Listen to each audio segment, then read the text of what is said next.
I do not remember our arrival at my grandfather's farm some time before daybreak, after a drive of nearly 20 miles with heavy work horses.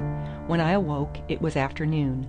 I was lying in a little room, scarcely larger than the bed that held me, and the window shade at my head was flapping softly in a warm wind. A tall woman, with wrinkled brown skin and black hair, stood looking down at me. I knew that she must be my grandmother. She had been crying, I could see, but when I opened my eyes she smiled, peered at me anxiously, and sat down on the foot of my bed. "Had a good sleep, Jimmy?" she asked briskly. Then in a very different tone she said, as if to herself, "My, how you do look like your father." I remembered that my father had been her little boy. She must often have come to wake him like this when he overslept. "Here are your clean clothes," she went on, stroking my coverlid with her brown hand as she talked.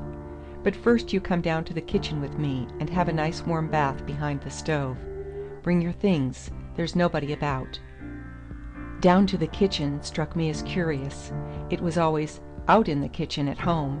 I picked up my shoes and stockings, and followed her through the living room and down a flight of stairs into a basement. This basement was divided into a dining room at the right of the stairs and a kitchen at the left. Both rooms were plastered and whitewashed. The plaster lay directly upon the earth walls, as it used to be in dugouts.